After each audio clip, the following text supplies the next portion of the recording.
Hello and welcome to Bend the Knee, a Song of Ice and Fire podcast. I am Sir Matt, the Bud Knight.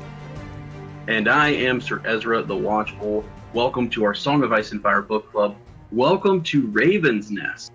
Yeah, hey man, we finished, what you and I call season 1, which is the first book. And we kind of wanted to do a recap with everybody, just kind of thoughts on the first book, and you can also, kind of first season of Game of Thrones as well, that comparison there.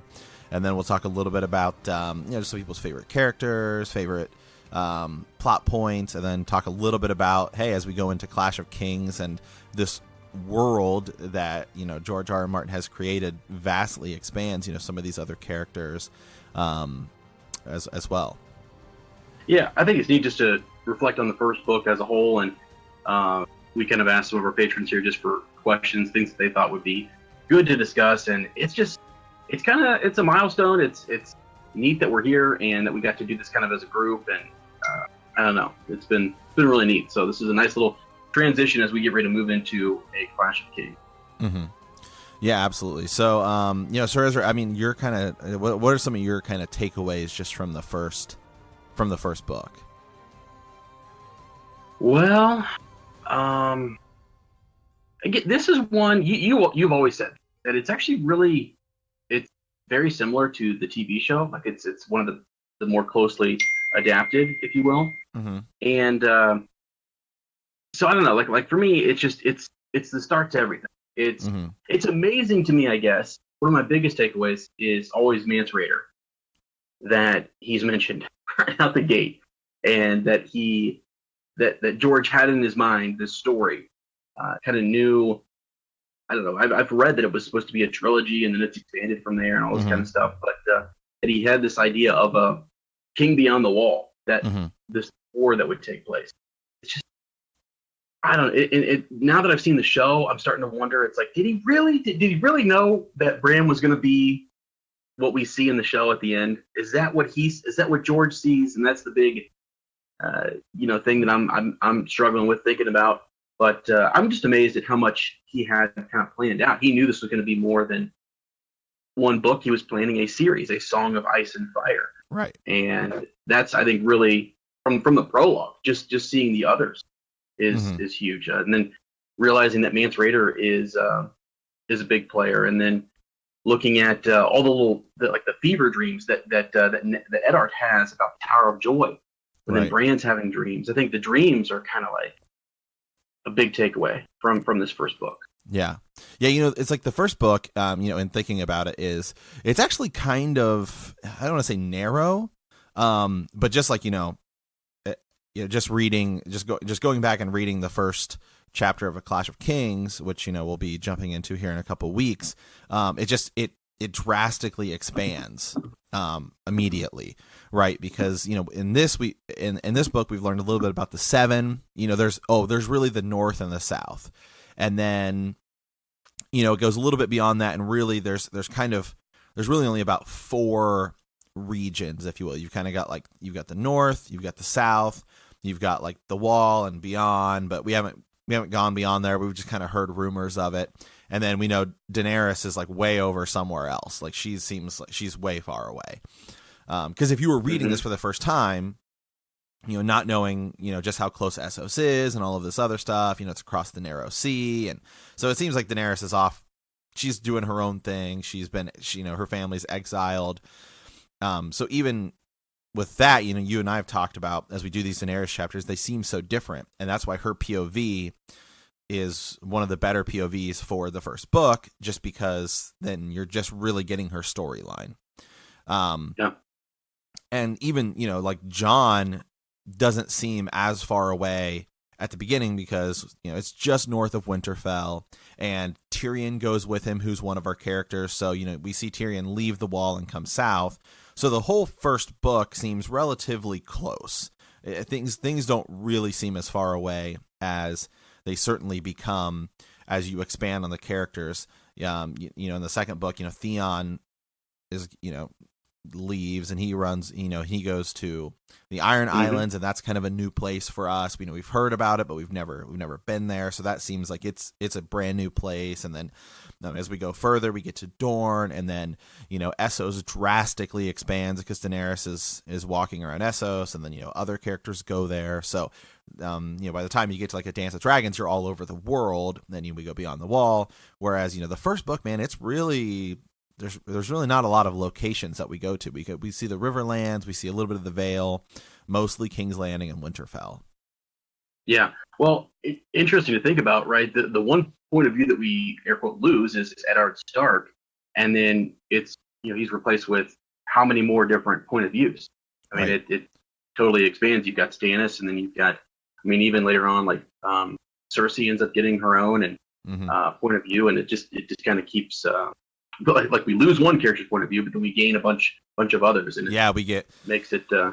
Just in the Clash of Kings is, you get Theon, you get Davos. That's a brand new character, and then we hear, we've heard of Stannis, but we've never seen him. So then we get, and then immediately this idea of the gods, which we've really not heard a lot of. We just know that they're different in the North and the South. Well, now there's this new god introduced, and they're doing like this weird kind of sacrifice. Well, not really sacrifice. They're doing this weird ritual on the beach, and it's like, okay, what's going on here?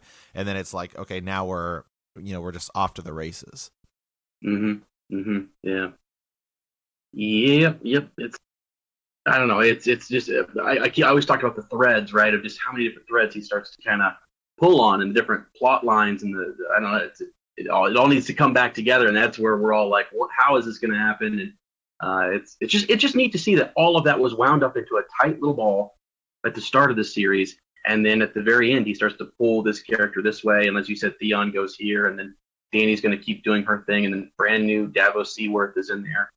It's fascinating. Just so someone left us a comment, I think it was in the Facebook group, and they had just finished A Song of Ice and Fire, and they were like, "Wow, I see why it's taken George so long to write." Yeah. So. I have it. I have the chapter summaries pulled up here, and some interesting things about the first book is, and this just goes into the way that Gur does storytelling. Is we talked about it when we were doing these chapters. Is Sansa chapters and Arya chapters. There's what is this? 5? Or no, there's 6 Sansa chapters in the first book, which doesn't seem like a lot, but and there's only 5 Arya chapters, but a lot of those are in Eddard chapters. A lot of the Eddard chapters contained Sansa and Arya, and vice versa. So a lot of those characters mix and match. And then with Jon, some of those early Tyrion chapters, Jon's pretty prevalent. Characters who don't get point of views, which is interesting, is like Robb. Robb doesn't have a point of view chapter. It's always told. Right. It's told mostly through Catelyn. I'd have to look at the specifics, but I'd say just about like 90% is told through Catelyn chapters. And so it's interesting. Jaime Lannister, Cersei Lannister, Robert Baratheon. A lot of these characters, we only see them from a specific point of view, and that's another thing. As you get into a Clash of Kings, where you start to get more point of view chapters, you see these other characters and how they're described by other people.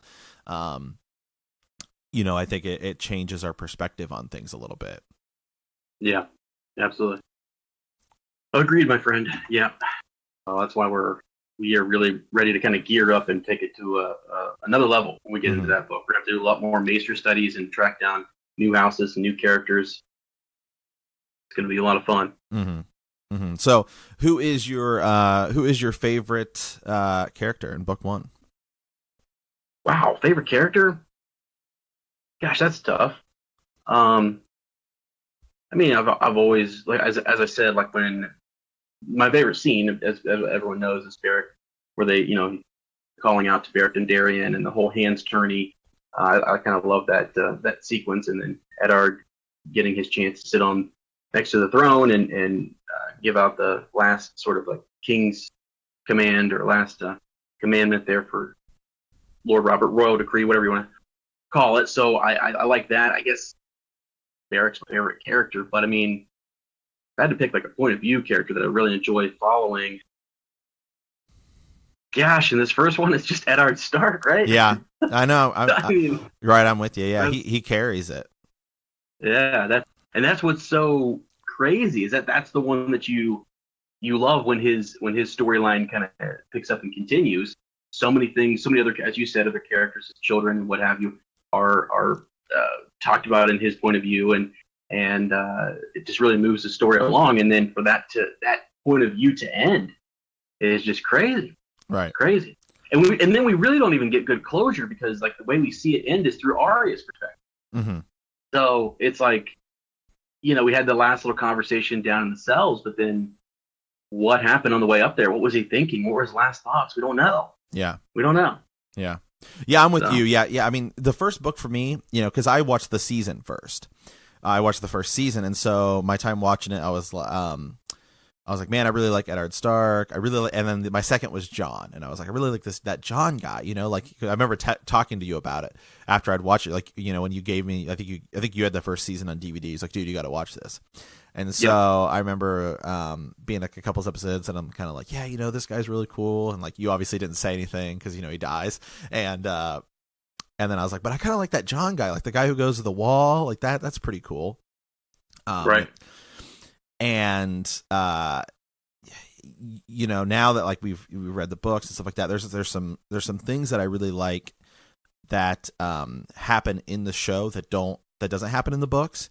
Like we talked about that. We brought this up a handful of times. There's the conversation between Jaime and Ned in the throne room that doesn't take place in the books, that I thought the show did a really good. It's just way of expanding the character a little bit.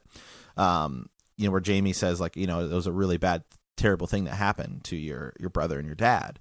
And I think that Jaime, show Jaime, if you want to use that, is I think that show Jaime, I think it's just his compassion. I think he legitimately means it. And Eddard Stark's like, is that that what you said? Is that what you tell yourself when you stab the king in the back? And then there's the conversation between Robert and Lyanna that we don't, or excuse me, Robert and Cersei that we don't see. There's the the conversation of like Robert, Jaime, and Barris and Selmy, where they're asking about like their first kills, and I think that's some really good just character development that the show can kind of like, since you don't have as much time, you can kind of squeeze in and kind of push some of these characters forward, especially Jaime. He's like, he kept saying burn them all. Then he leaves, and then the end where Ned Stark is about to be beheaded, and they're dragging him, up to they're walking him up to the Sept of Baelor, and he walks past Yoren, and he sees Arya and says, Baelor, and so then Yoren sees her and goes and like rescues her. So it's almost like that last act of Eddard Stark, and it's certainly something that I think I just don't think Gur was. We get it through people's perspectives, so it may be some of those scenes may be stuff, especially who was involved more in the original season. I'd really have to go back and watch like special features and stuff like that. But that Gur may have had a hand in writing and being like, this is stuff I thought about putting in, but I just never could fit it into the chapters because they're told through a specific point of view, which he's mentioned a lot. He's gotten questions about the first book. We watched it in an interview where he was talking about Bran, and Bran doesn't show up at the feast. That's told through Jon's point of view when everyone's walking in and Jon's talking to Benjen, and they say like, where was Ben? Where was Bran and all of this stuff, and he's like, to be honest, I think you just kind of like forgot to include him. You know what I mean? Like, but it's just stuff like that maybe he's just joking around. Maybe he did mean to include him, but it just didn't fit, or, whatever. So maybe some of those scenes Gur like helped write. It's never been confirmed or anything, but I think it'd be interesting to see. Yeah. Yeah, agreed. It's like when you were talking about the piece with Jaime, as his line may end, but when we're watching it in a TV adaptation, we can see his body language, and you kind of see how maybe what Eddard said might have hurt his feelings a little bit, or like just you could see a look on his face that would suggest that wow, there's a misunderstanding there, or there's more to that, which you don't always get in the books. You could do. I mean, you could do it. It's just I think it's we that's an actor who's who knows how his character is going to develop and what he's struggling with internally, and he's trying to convey that too. So I just think it's yeah. neat. Yeah, Lord Adam Parker says maybe Gur changed his mind in 30 years with this story. Yeah. It's just like, yeah, I should have done this, I should have done that. Right, yeah. But at least it's doing it that way and not just like writing on Twitter, oh yeah, by the way, Eddard Stark was, gay and also, wanted to become a woman and all this other stuff like some other fantasy author does all the time. Sorry, just getting a little JK Rowling bashing in there,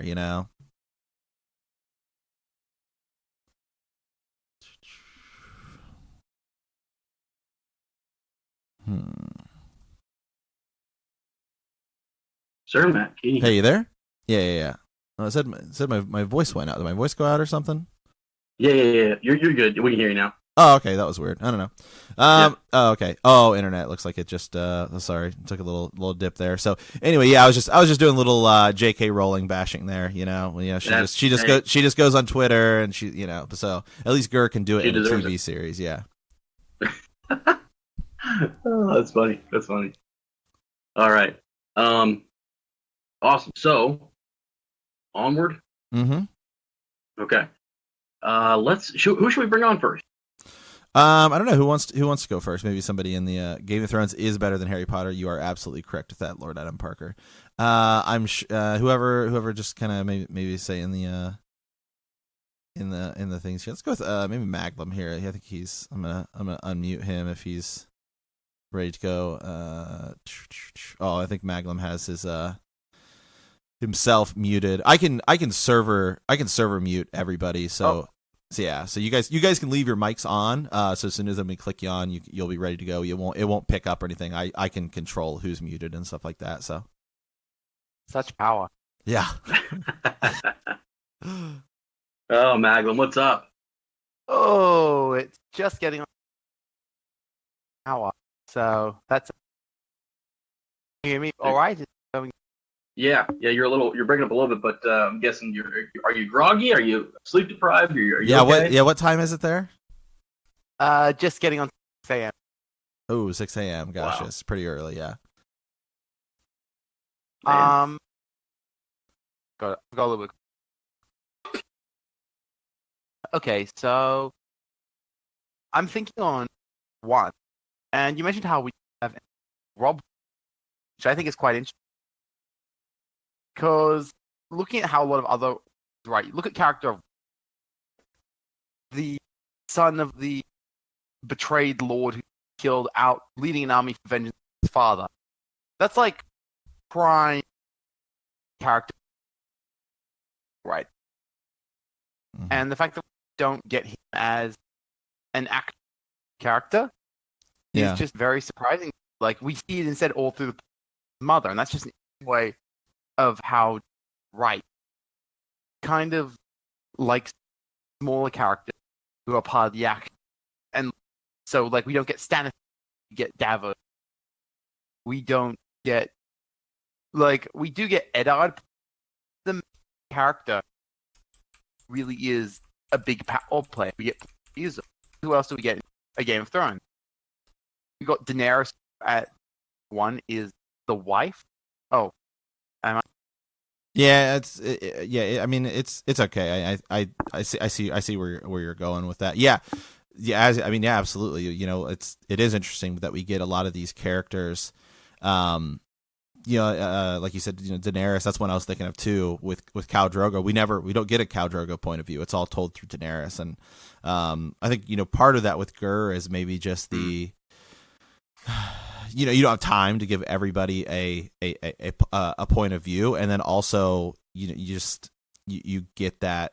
I think it's just an interesting way to do it, because then it like with Rob, I think specifically with Rob, I think it's best because you get Catelyn's viewpoint of him, and if it's through Rob, I don't know, it's different, because with Catelyn, she's so worried about him. And she talks about how he's growing, and I think his character's changing from just being, like a teenage boy to, the house of the head of his house because his father dies. The freaking king. Yeah, it's a king. Yeah, it's a king. Yeah, it's a king. It's forced on him too soon as well. Yeah, I think that she, being told through her, we're a little more like sympathetic, and because we see her son change so quickly, and she talks about, I hope he's kissed a girl. I have all these hopes for him. Where it wouldn't be the same if we get it through, through Rob. Yeah. Yeah. And sorry. No, go ahead. Yeah, I was just gonna say as well, like, and same thing goes for like Tyrion being the sole representative of House Lannister that we get, and he's the only non-Stark major point of view besides Daenerys, and Daenerys is over the season Essos, and most of her stuff is largely world building, sort of in history, which I think is kind of the big point of Daenerys. A lot of time in book one is this like whole outside of history in the world, which we don't get to see with anyone else. That's why that's why she's kind of there. But Tyrion, we get him. We don't get Jaime or Cersei, who are really involved with everything going on, either with the war or with King's Landing. And we don't get Tywin, who's like this massive power player, and he's got all this history and interest to him, and everyone's terrified of Tywin. We get Tyrion, the son who's largely cut off because, he's the black sheep of the family, so to speak. Yeah. That's interesting. Like, why? Yeah, and I think some of it is just this is the idea that he writes, like we're led to believe that Cersei and Jaime are like villainous characters, I guess, and then it's only when Jaime gets his hand cut off that he becomes a point of view a chapter, and it's really only when Cersei is almost in a position of weakness when she becomes a point of view character. And so I think it's just some of the way he writes it, because if you gave us Cersei and Jaime right out of the gate, we might not perceive them as much as villains because we would get their point of view. It would be interesting though to see the entire series from Cersei's point of view. Yeah, like you would see her downward spiral a lot more pronounced. Her downward spiral is a lot more pronounced and well done and obvious than whatever they were trying to claim Daenerys has.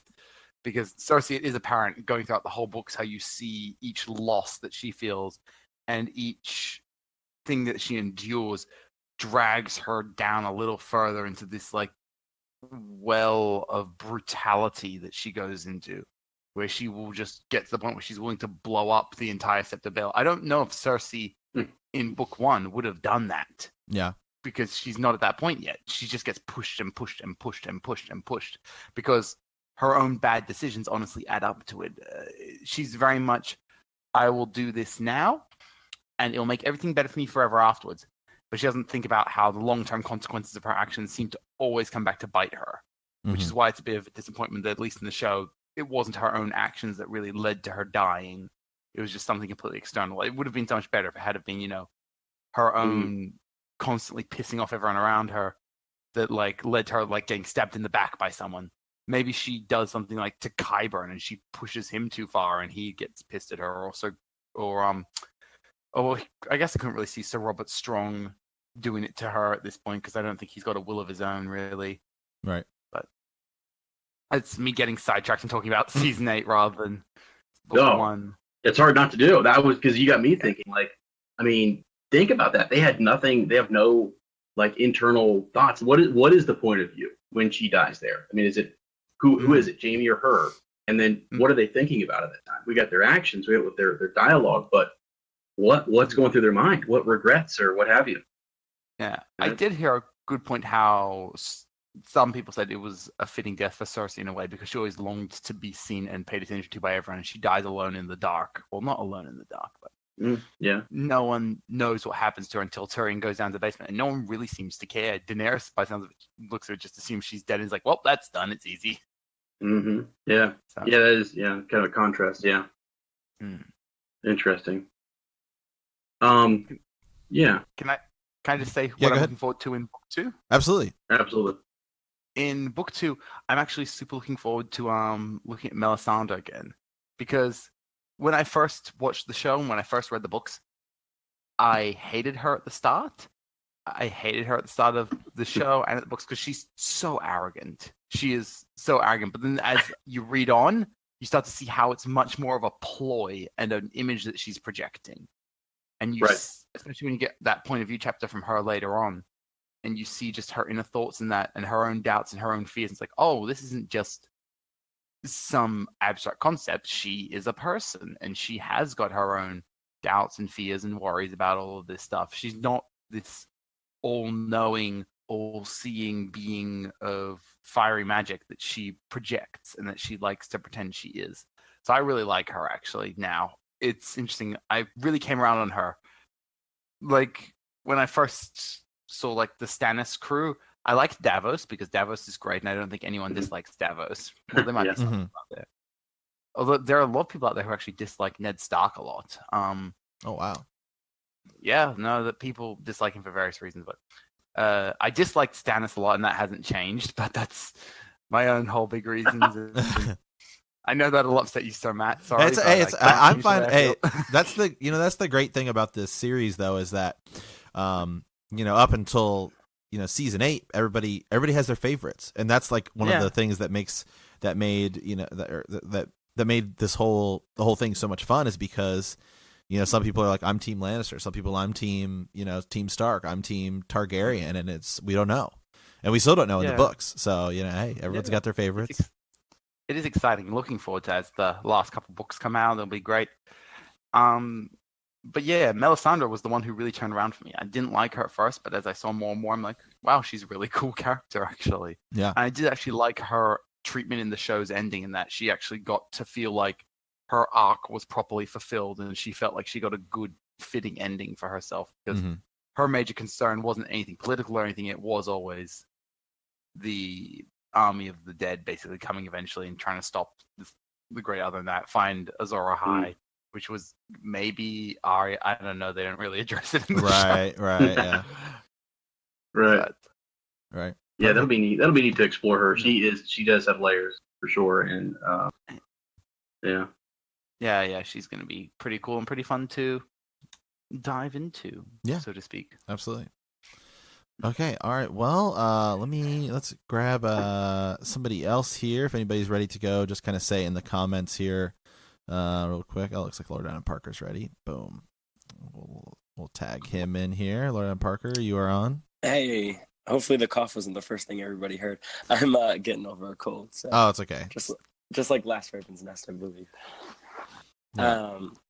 Anyway, so the first book is really great, and I had a couple thoughts of when you guys were talking, and it was really good adaptation. The TV show is a very good adaptation of the first book, because you do just get one-sided view, I guess, of the you get Eddard's take on Cersei, you get Sansa's take on Cersei, so we only know what they're like through the point of view that we get in the book. So Cersei is a very bad character in the books, just because she's unpleasant to both Ned and to Sansa. And then the TV show, when they came through, and same thing with Jaime too, and they clearly read all of the books, and they clearly know Jaime's arc, and that he does have a good side, and that Cersei really does care about her children, and then it's more than just the one side we see of them. And Gurren was very heavily involved in the first, I think, 4 seasons at least. He probably did write a couple dialogues and was like, okay, this is what they probably would have said, and we should add this. And I think he used to actually write 1 episode per season, in the shows up until season 4. And then I think he tried to, like season 5 and 6 or whatever, he tried to write an episode, and he was trying to introduce characters, and they're like, the producers are like, no, like, we don't have time. We don't have time for that. This is episode 9. We can't introduce like Patchface or something like that. Like, we can't introduce them now. Like, this is not how you do TV. But anyway, so it's good of getting that kind of. So the TV did a very, very good job with season 1, in my opinion. And coming from the show first, and it was an idea that we kind of brought up on the Hyperspace Hangout of I wonder what it would have been like to be book only and then seeing it adapted to the show. Whereas I knew who Jon Snow was. I knew he was everyone's favorite, or he was like he was the main character. And so then seeing what he was like in book one was interesting, where it's like, okay, I know where he's going to go. And but on the flip side, one character that I ended up really liking is Tyrion. Like, I didn't like him in the show, just because and he's kind of like book one Tyrion 2, where he's just like, he's mean, he's kind of, he's abrasive. Yeah. And like, I really didn't like him as a character until, his talk with Jon, where he like somersaults off this thing, off the top thing, which was pretty interesting. Right. And, it says like, Tyrion walked back in the hall, and for a minute he was almost as tall as a king and stuff. And the books really do paint Tyrion much, much differently than the show does. And so it was really awesome to get that perspective. And then the rewatch of the show, it's like, oh, cool. Like, maybe I missed this the first time, type of thing. Right. Yeah, it is kind of neat to see, like, how, watching it first and then going and reading the books, and did we think about it differently? That's all that kind of stuff I wish I could undo and try it both ways, like. Right, exactly. And like, now that I know, like, now that we know what's happening in season 8, and I'm trying to pick up clues throughout the books and I read somewhere on like Reddit or somewhere, and someone talking about this, and they made very good sense that Daenerys actually is the enemy. Like, she's the quote unquote bad guy in the entire book series. And you just get her point of view, even though it's like you're following the enemy essentially. And it's like, I want to try to pick up on that. And that's one thing that going through the first book, I was trying to pay attention to. And it's like, it's building her up as a character. And it's one thing I'm excited to go through the next book and say, is she the enemy? How many bad things does she do? And, is there basically explanation of why who she is in season 7 and 8, is that explained in the earlier books? So I'm excited for that moving forward. Yeah, like, are we following the bad guy, the air quote bad guy? Like, that's bizarre. Like, if you led us along this whole way, it was subtle, and then that's obviously gonna piss Magum off, right? but that's crazy. Like, that would be crazy. It's like Star Wars. It's like you're following Darth Vader, essentially, and it's like, Anakin is Darth Vader. He's a Sith Lord, but like, why is episode 1 all about Anakin?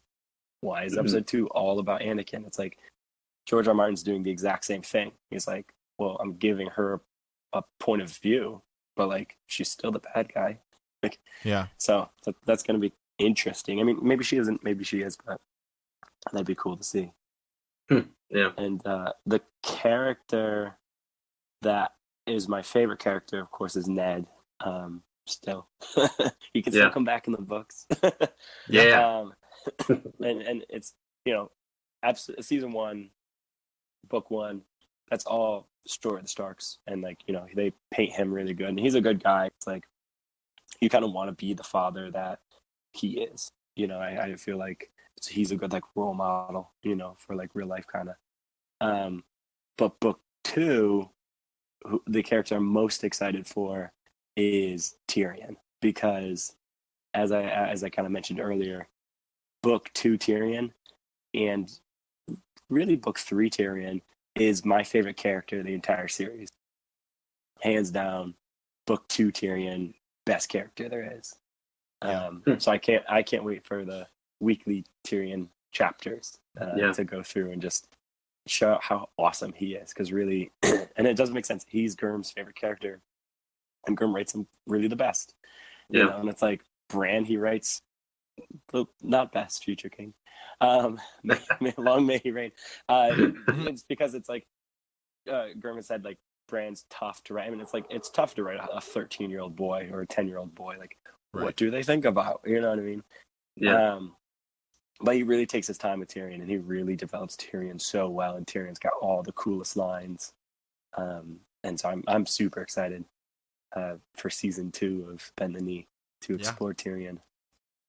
Yeah, I mean his growth in season 2, or book 2 and seasons 2 and 3 of the show is, I mean, it's great. And then it all comes together so well, and in season 4 of the show, right when he's put on trial, and what goes there. I mean, that's like, boom, season 4. I think you and I, Sir Ezra, have said quite a bit that's like the best season of the show. I mean, that's where it really gets like, it's so good. That's where Arya leaves and Tyrion's put on trial, and I think that's at the end where Jon becomes Lord Commander of the Night's Watch, and it's like these characters we've been following really start to change into the characters that they become. The characters we know them as. Yeah. Right. Yep. Yeah.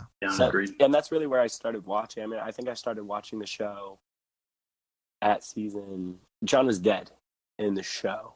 And like I think so that's end of season 5, I believe, right? So yeah, season 5 had ended, and then I watched 1 through 5 right before season 6 came out, and that was my introduction to the show.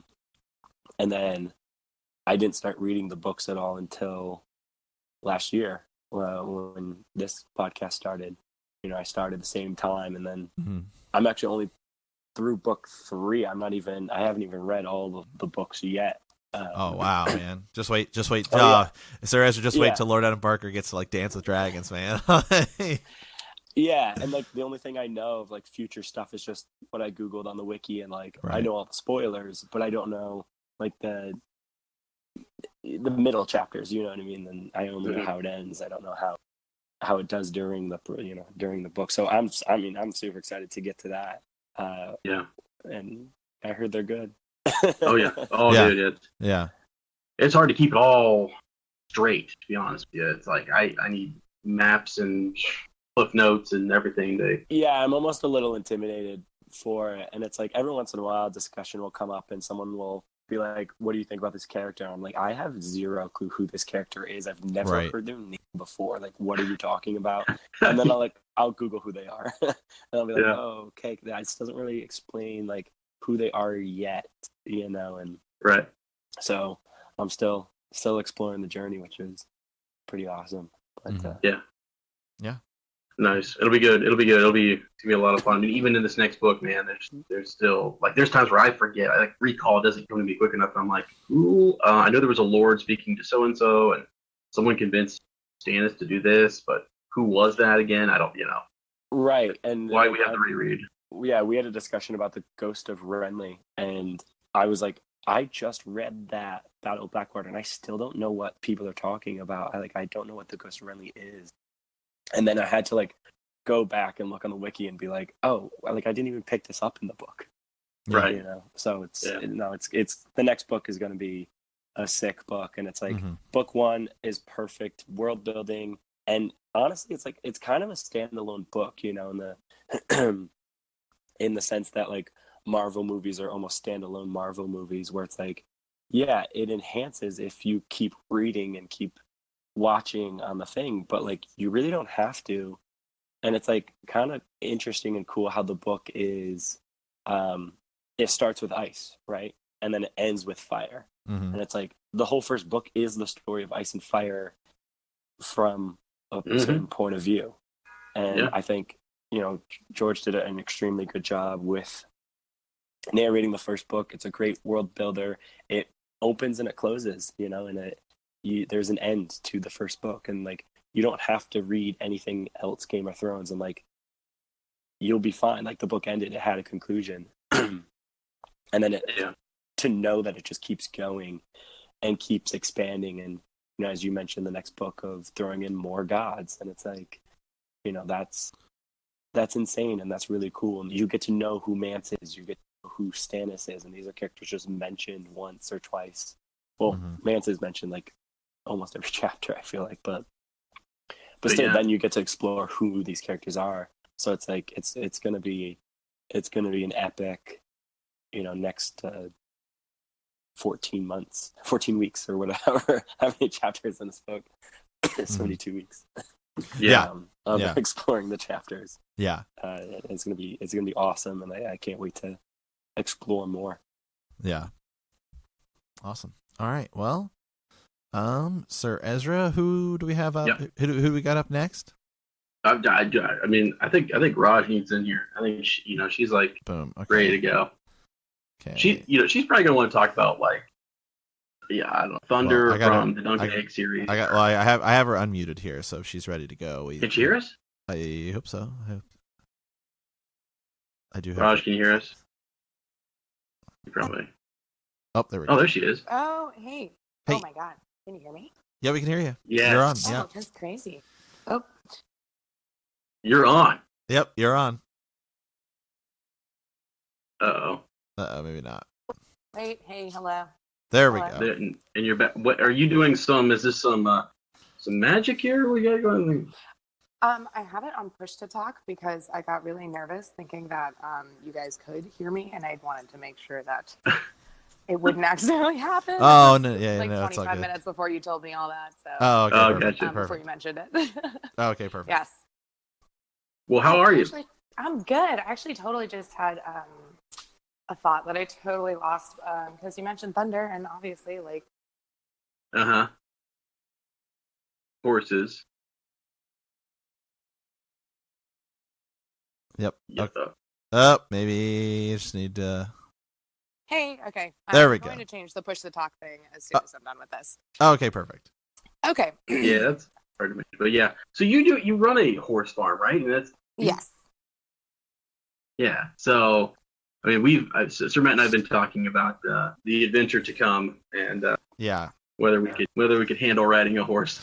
I don't Oh, know. absolutely. I- Come I- on, it'd be super fun. I don't know, man. Big animals, especially like draft horses, man, those things are enormous. Any animal that's large enough, that's bigger than me or large enough to kill me, I'm a little like, I don't know, man. Well, okay, so they're not draft horses. They're really nice. They're fancy jumping horses. Oh, okay, So, okay, and they're really perfect. sweet. Yes. Yeah. Yes, I was there when like the most part of them were born, so it's Okay. actually really cool. Okay. Yeah. So no, I got you, and like that would be a real weird move of mine to have you guys all the way out here and put you on horses. That would get cherries. Yeah. Um, Can you Right? teach us to joust? Because at some point, Sir Ezra and I want to joust. We'd probably die. We would die. Yeah, I mean, yeah. Oh, may need to push to talk there. Oh, hey, yep. There we go. Anyway, so I had totally thought about that. I do not think my guys would be. Down for jousting. I mean, yeah, I don't know. I don't know, Sir Ezra. I mean, how hard could it be? To joust? I mean, Um, first of all, these it's probably really scary to be honest. Yeah. Can you imagine being on a horse? Like, imagine having a horse running at you, Yeah, I mean, that and now sounds you're pretty on a scary. horse Yeah. going even faster. Right. It's not- First of all, these horses jump, and that scares me. To daylight. It's like I want my horse to stay on the ground. Okay. Will my horse do that? That's what I want. Absolutely. Okay. Absolutely. Totally. Yeah. I've got a couple super lead. That's good The fact because that they work. yeah, it's good because I was out. I think I said this. Where was I? I was at the Yellowstone or something, and I was doing some horse thing, and my horse just wanted to eat the whole time, which was fine. But then I got like lost, and I got behind the pack, and his name was Diener. Never forget that experience. I was like way back and had to like Too catch bad up to the Peter group. didn't know. Yeah. So I don't know. Like Kat and Lysa getting lost in the fog back when they were kids. Oh She yeah. wasn't there to like find you. Right. Yeah. All right. Yeah.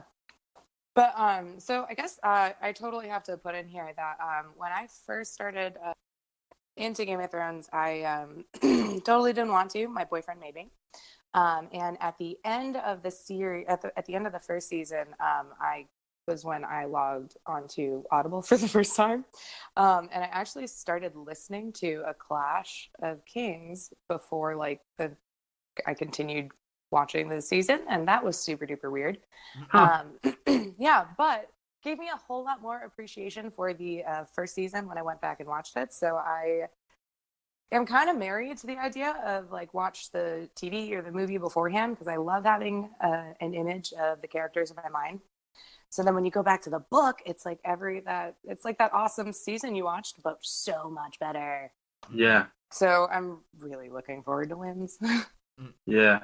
Yeah. Well, yeah, exactly. Because you have a visual and take what you like from the show, and then just hands on it. So it's I definitely stand better. by that. Even if George did it the exact same way it went down in the books, it would still be in the books, and we might be it. Yeah. Yep. Nope. We lost her. Lost her there, maybe. Oh, there we go. Oh, hey, yeah. Jesus, What- this sucks. I'm not Oh, gonna it's- do push to talk anymore. It's all good. Discord, Hey. Discord is even for Sir Ezra and I who use it all the time. I mean, as you saw before we started the recording here, we're like on here, and we're like, hold on a second. You get every time it's like you got to change all the settings, and it's not. Yeah, and I'm on my phone. Mm-hmm. Yeah. You're so fun and easy to talk to that like feels like I'm chatting with my buddies. So I'm walking around, and then my finger moves, and then Oh, it's all good. Yeah. Yep. Yeah, the concentration. Well, but I don't know. Yeah, like so did you read the whole first like Clash of Kings first, No. or did you? Nope, I went just about to the end of the prologue, and I was like, oh, I don't like this. I started watching all of it back in like 2012 or 13, so there were a couple seasons out, I think. Yeah. Okay. Something along those lines. But definitely married me even to the fact of like, especially because this world is so big and it's so complex. That's something I've actually been marveling about the last couple of months. Just doing my own reread and listening to a bunch of podcasts is just a sheer appreciation for the world building. Yeah. I was talking to Sir Ezra last night, and I didn't have any kind of interest in fantasy or anything. Like I literally started listening to I can't even remember the first book in the Lord of the Rings series. Fellowship. Fellowship. Yeah. Fellowship of the Ring. Per Yeah. Ezra's Or request unexpected. or suggestion. And I actually am like halfway through the first podcast that you have for that. And I kind of wanted to see like, all right, let's hear your synopsis, and then I'll go back and read it. I want to see if that'll work, because it's these worlds are so big, and these authors, they're artists and they're masters at their craft. So I feel like I need to go in with a little bit of context to really appreciate all this great work they did. Mm-hmm. Yeah. Well, here's another example. So Brandon Sanderson, who finished Wheel of Time, some of his works I've read his Mistborn series, and then I went and tried to do, I don't even know what it's called, a Starlight series, or it's like the Way of Kings or something.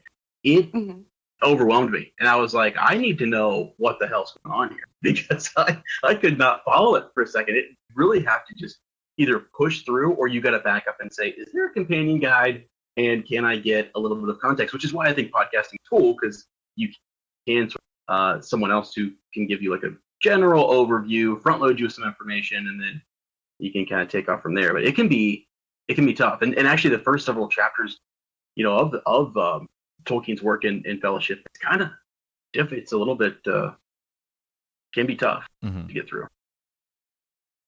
But Lord John Parker, nerds. Yeah, see, I read The Hobbit, but I didn't read Lord of the Rings. I haven't read the books. Yeah, and what's crazy, just so everyone knows, I mean, like, Hobbit's more of a kid's story. It's young adult, whatever. And then Lord of the Rings is like step up adult level. Right. Goes in depth, so. But they're both great, and I highly recommend those to everyone. And it's something we were talking, so Raj and I were talking about just like last night, Wheel of Time a little bit, and I'm like, man, I need people to just start diving in like now, because well, I think they will be. They will. I'm not concerned about that. Yeah. So you really need to dive into Wheel of Time as me, man. I'm working through it, but oh yeah, dude, it's gonna be great. Yeah. It's just the hype is real. But so for Raj though, what is like in the first book? I mean, Like, do you have a most significant like moment or favorite part to the first book? So I was probably one of the like top 1,000 people in the world who is the most horrified about when that Sir Gregor's cut his horse's head off. Oh yeah. Yeah, that was awful. Yeah. Did he do that in the book too, Sir Matt? Yes, he does. He does it. He does it. He does it in the book and the show. Yeah. That's ridiculous. When he's fighting Loras at the hands tourney. Right. They do kill a lot of horses, Macklem. Yeah. Yeah. Jeez, Germ, what the heck? I had. Oh, go ahead. Raj. No. There we go. Hey. There we go. Yeah, I had the most classic moment of like as Ned's getting led up the stairs to Baelor, and I was like, "Oh, I'm so excited! Crazy like acrobatic feats of like athleticism don't really seem to be this guy's game. What's he gonna do?" Oh no. So that wasn't necessarily in the book, but that was just that was my exact thought. Like, oh, he doesn't usually like cartwheel and jump all over the place. What's gonna happen? Like, he's gonna pull something out of the hat here. Some action movie like move, like, okay, this is pretty tight. What's gonna happen? Off the top of my head, I do not. I actually have spent the entire time listening to you guys, wishing I had been more prepared. But I had sent this like funny Shire themed meme to Sir Ezra, and he was like, "We're on Discord right now," and I jumped on and I was like, "Get in here!" All right. And so I listened to you guys, fiddle with your stuff for like 20 minutes. It was great. Yeah. That's what we do. Yeah. So an easy one, so you've read the first book in the Song of Ice and Fire series, and then have you read any of Clash of Kings? Have you started that? No. Yeah, I've audibled gone it, through these a bunch. Yeah, I've audibled through them. I don't even know how many times. Oh, okay, good. Okay. Yeah. No, I just meant as the startup, it was kind of interesting. So my first introduction to the series was the the TV series, and then the first time reading. So the first time diving into that level of detail and just complexity was straight into Clash, which was slightly overwhelming, and that's backed off. But it was really cool to kind of have them come together. There were times where I think the first time I had to go straight through the books. Oh, it was the first time John saw the mammoths and the giants and things when he finally gets taken to Mance Rayder's horde. That was the first thing I was just marveling at. They had done so well in this series, like, oh, this is exactly what I thought it would look like. Yeah. Oh, cool. And I can't remember where exactly that falls. But that's cool. Yeah. Yeah, it's a really interesting series. Like I said, I didn't really have any appreciation or interest in fantasy growing up. But like I was telling Sir Ezra, in school I was a lit major for a little bit, and so I have a vague appreciation for it, and it's so much fun to get to dive into them with so many other people because So you're like a cool kid who's converted to nerd. Okay. Yeah. Actually, no, okay. I was that weird horse girl that started reading more. Okay. Yeah. That's funny. Do you have a favorite character then in like the whole series? Like someone you absolutely Arya. I really, really, really, really like her. I know that I almost feel cliche in saying that, but she's just so much fun to read through over and over again. I think it's a very I had my interest in her really amped up when I had heard someone saying something about how Bran can be a difficult character to write because he's writing from the POV of a 10-year-old boy when it starts. And then all of a sudden I reel back and I think about Arya. I'm like, whoa, that's weird too. And so, I liked her because she's spunky and cute and fun. And in the book, she rides like Lyanna. And you know what? That drew me towards her. So, and I had, I'd written a message at one point. I can't remember on what form of social media, but I had, there's this moment when she has escaped Harrenhal with Gendry and Hotpie, and they've been riding through the night, and she's absolutely exhausted. And I went to school in France for my riding stuff, and there were days where I would ride, 8 horses in a day, and that's a long day. Yeah. And I listened to that chapter, and it was a reread listen at one point, or a re-listen at that point.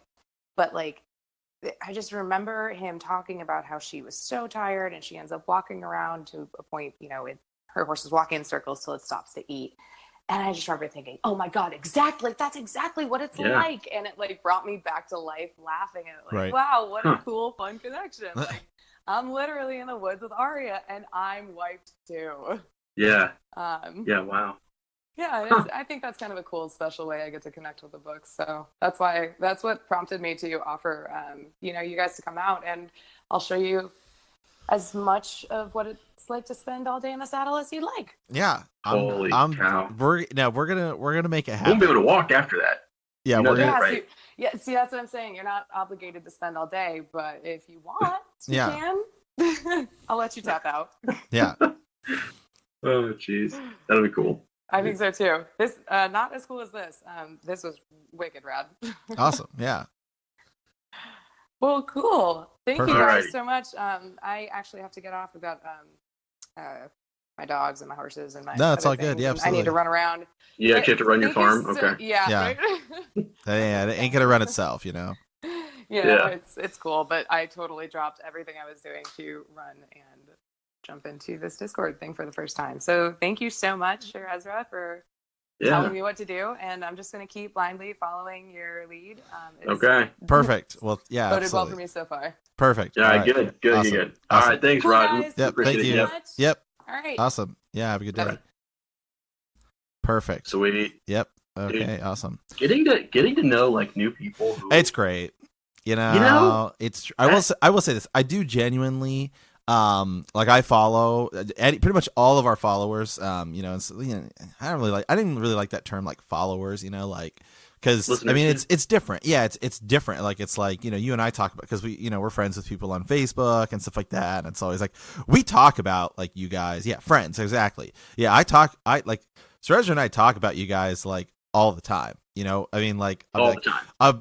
Like Lord Adam Parker. It's like he's just living the life out there in the big city. Yeah, like, man, did you see where he went and all this stuff? Yeah.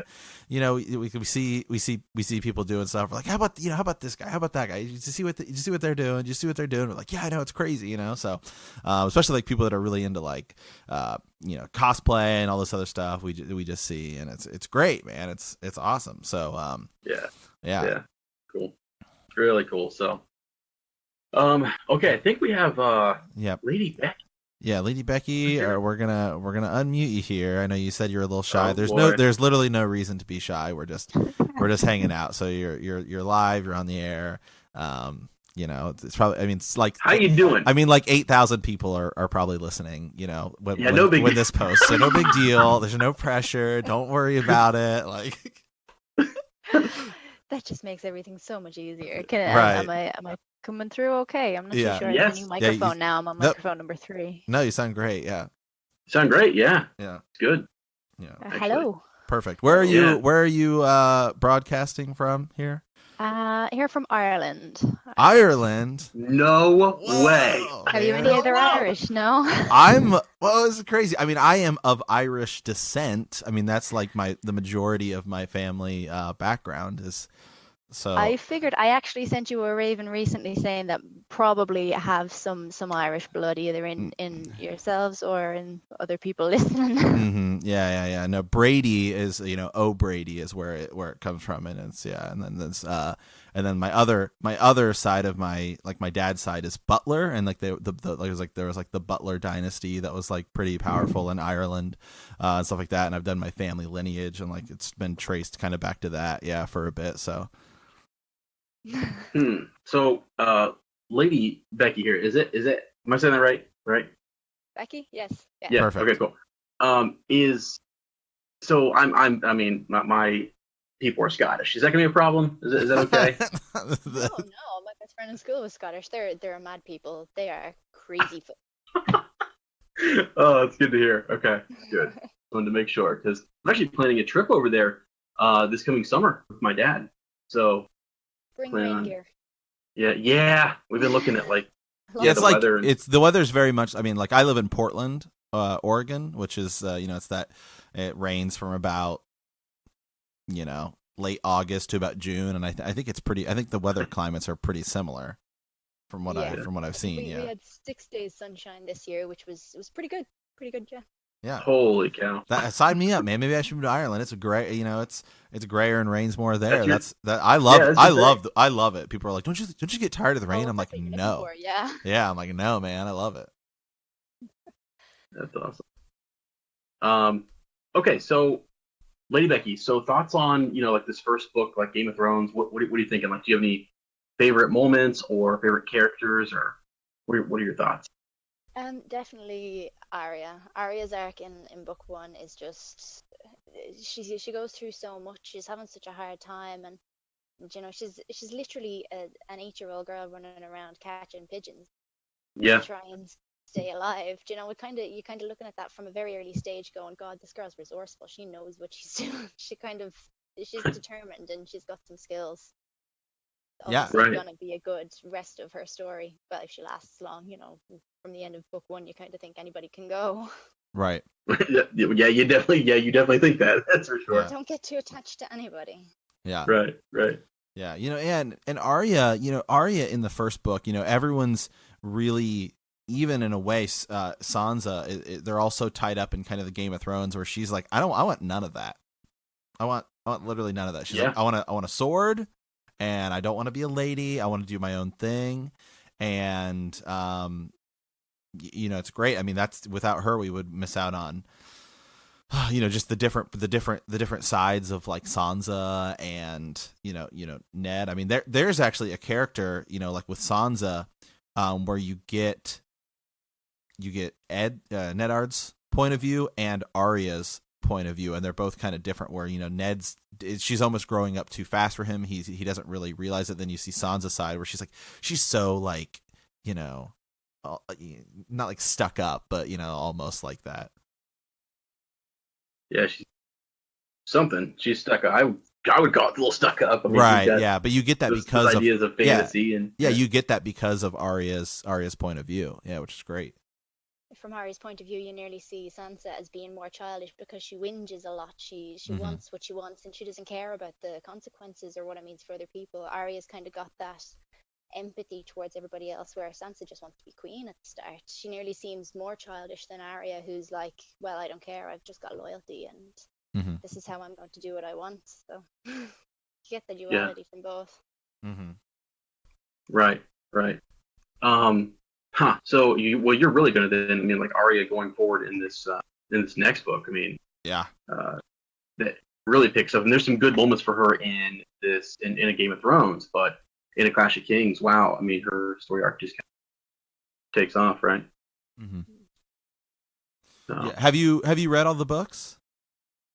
I've listened to the audiobook version, and I'm on a reread then, so it's my first time actually reading them, but I know the story pretty well. I've listened to the audiobooks a couple of times through, but you get a lot more detail when you're reading it off the page, so I'm picking up on little Easter eggs and little bits now that I never got through the audiobook, because you get distracted while you're just listening to something. You could be driving, could be whatever, and you miss little details. When you're reading it, you can kind of go over the line again and go, oh, wait, what's that? Yeah. So I'm on, where am I? I'm on Storm of Swords book 2 now at the moment, in a reread of the hard copy. Yeah. Oh, wow. Yeah, and in Europe, because I noticed that you said Storm of Swords book 2, they are released different. Did you know this, Sir Ezra? Remember somebody asked us about this? Like, say what? Yeah, when we first started, do you remember somebody was asking us about this? Like, I'm on Storm of Swords book 2, and I was like, at first I was like, what are you talking about? It's like Storm of Swords is book 3. But no, they're kind of split into halves. There's a version it's more in the European market, where it's like they're split into half. So it's like Storm of Swords book 1, Storm of Swords book 2, and so it's Did not know that. Did not know that. Yeah, they're kind of split into halves. They're just, I don't know why. It's just a different way they're released in different parts of the world. Yeah. Okay. Wow. Well, Lady Becky, do you have it? So we have the we know that you like Arya, but like, what do you think is like one of the major, like, most important things, I guess, from this first book? Something that we need to know, think about moving forward, all that good stuff. Like, significant takeaway. there's probably a lot going on in the background. And I think in book one, you're not really too sure what's a big deal and what's just kind of world building.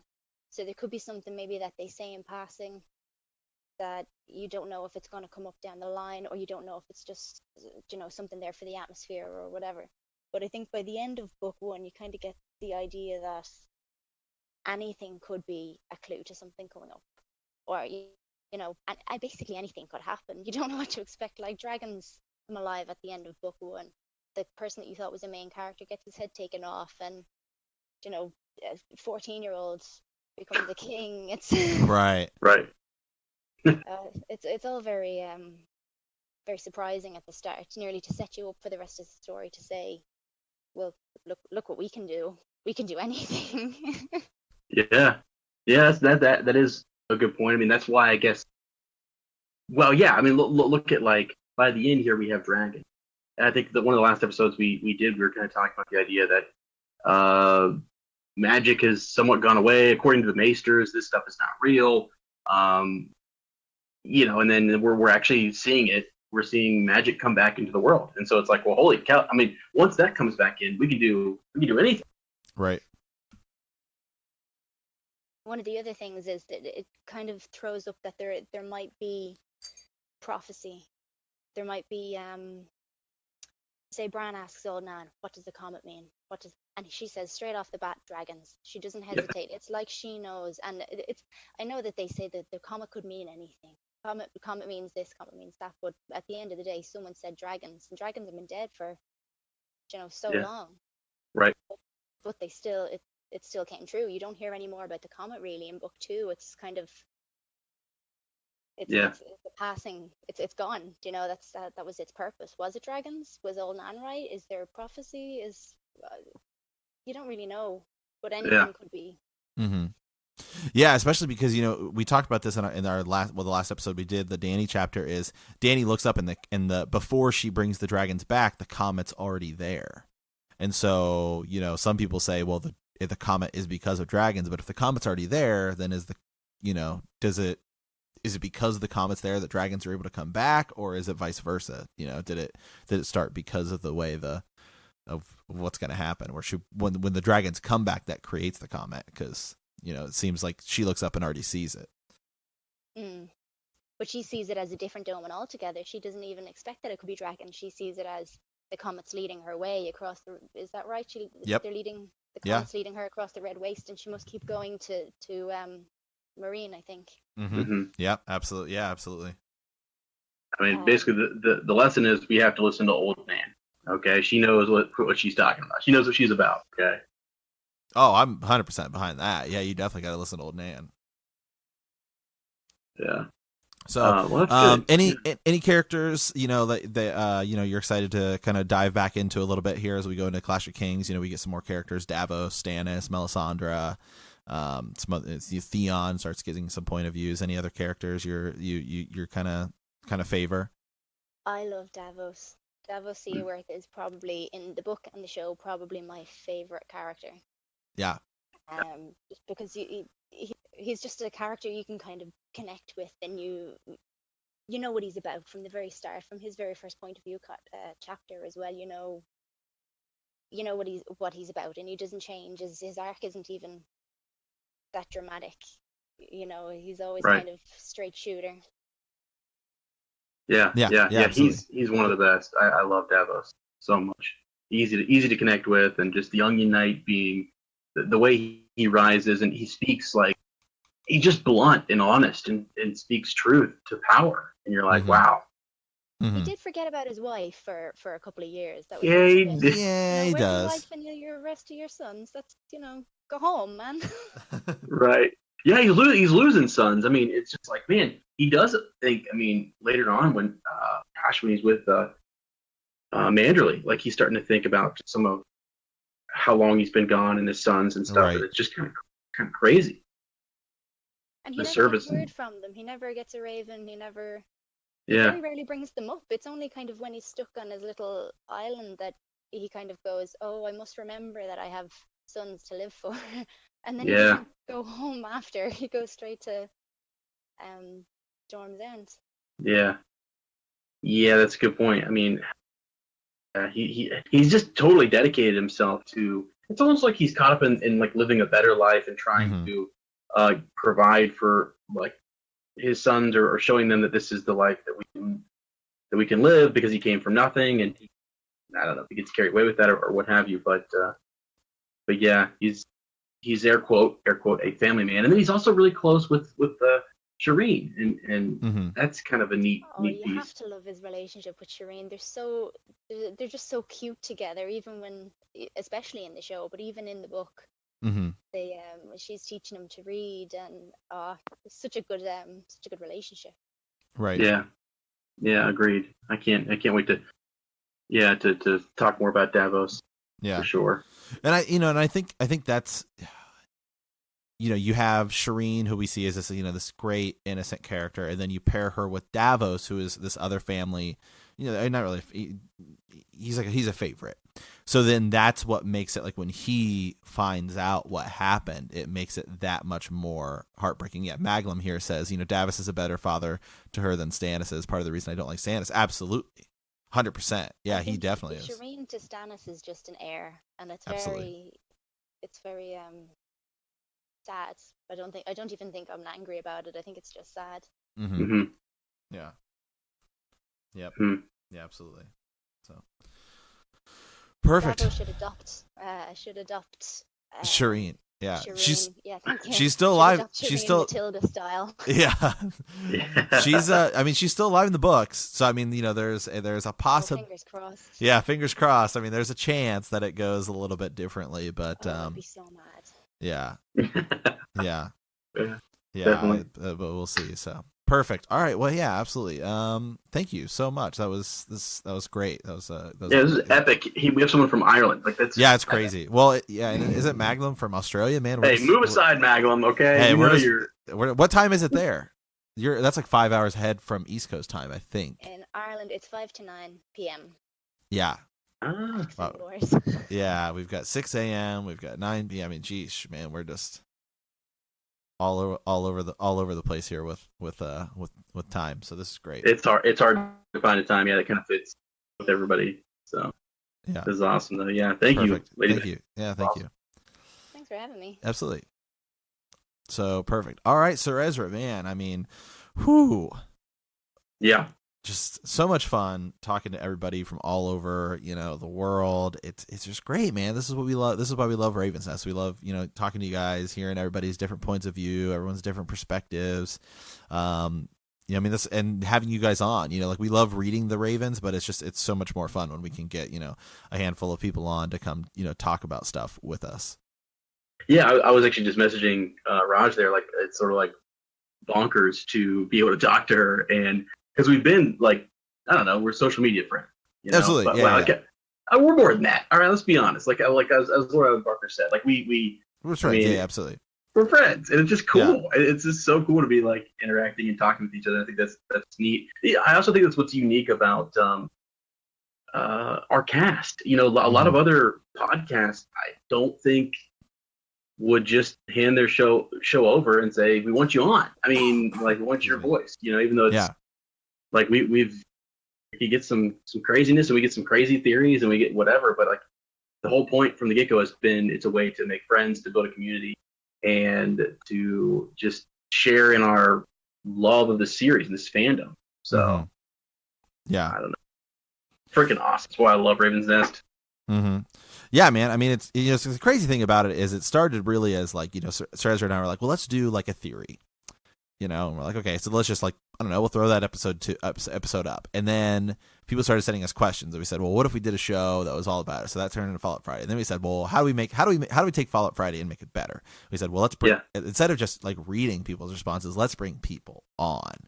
And that's like where it's been just the absolute most fun is bringing people on and hanging out and talking to people and stuff like that. So well, and in the next phase, I mean, just as a reminder to everyone, we're going to do this later when we record our hyperspace episode, and then even when we do our Wheel of Time stuff, we're doing like those live sort of just everybody hop in and just chat with us before we start the show.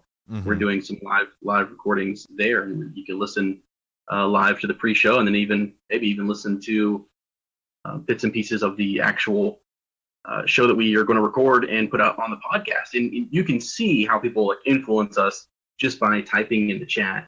We get like funny, what are they called? GIFs, whatever they're called. Yeah. It's pronounced a GIF. Hey, man, I'm a whatever. Well, President Obama said so. So. Oh my God. Oh, good. Okay. All right. Well. Yeah. Official. Yeah. But I don't know. It's really cool, man. I always think this is neat. I wish we had more time to do more of these, but it's crazy. We still, after this, we've got Patreon content to do, and we've got other things to kind of record and get done and work on the new Wheel of Time show. It's just, but it's neat when we get these moments. That's why we're going to try to work in that pre-show so we can do more weekly stuff where people can hop in and hang out and chat and stuff. So, but yeah, man, I don't know. This is kind of cool. It's neat thinking about Game of Thrones, its significance, all of these characters, where they're going to go, how they're going to continue to develop, and there are still tons of book theories. I go on Reddit and I still look at, like, even given what we know in season 8, we can still do a lot of speculating as to what's going to happen in Winds. I mean, is Stannis going to die the same way? Is he going to die at all? No. Right? Yeah, no. I mean, yeah. So those are the things that we have to be air quote watchful for. So. Perfect. It's exciting. Yeah. Perfect. All right, man. Well, thank you guys so much for coming and hanging out with us. We as we get, I said again, we sincerely appreciate it. I think it makes for an awesome time. We love doing these Raven's Nest, and Sir Ezra and I are still I think we're on we're off for like the next week or so, and then we're gonna be coming at you guys hard with Clash of Kings. We have been, it's nice, after we finish the, October 11th. Oh, they're talking about something else. No, it'll be name days in there. Yeah, they're talking about something else. It'll be the 3rd, it'll be the 4th of November will be the first show there. So, yeah, we're gonna be coming back with Clash of Kings, and it's nice.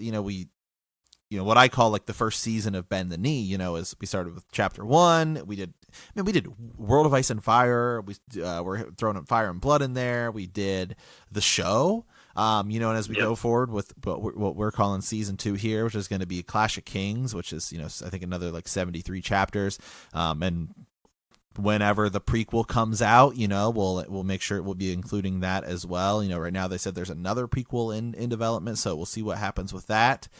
And if Winds of Winter comes out, we've got a contingency plan on that. So don't worry. It's just we do. Things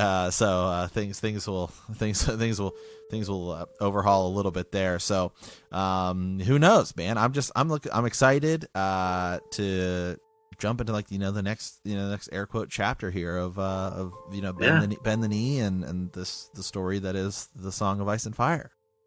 Yeah, and here's just a quick teaser. We've got a few friends of the podcast, and we've even got some of our patrons who we talk to on the regular, and we're going to be bringing some people on periodically, just whether it's into a Maester study or even just for the chapter portion of the reread, the kind of the meat of the show. So be ready for that. We've got some other fun stuff kind of planned in different little segments that we're trying to ramp up. So we want to make the best show we can and enjoy kind of creating content and diving into this series. So I'm excited, man. Really excited. So absolutely. So, all right. Well, guys, thank you for playing the Game of Thrones. In our next episode, we will be discussing a Clash of Kings prologue.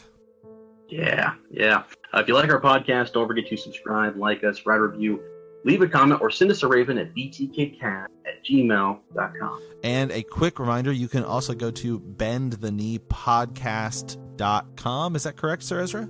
That's right. And yes. You can send us a raven there as well. You can go check out our website, Sir Jimmy has worked on, so be sure to check that out as well. So, all right. Well, we will see you in a couple weeks, and remember that winter is coming.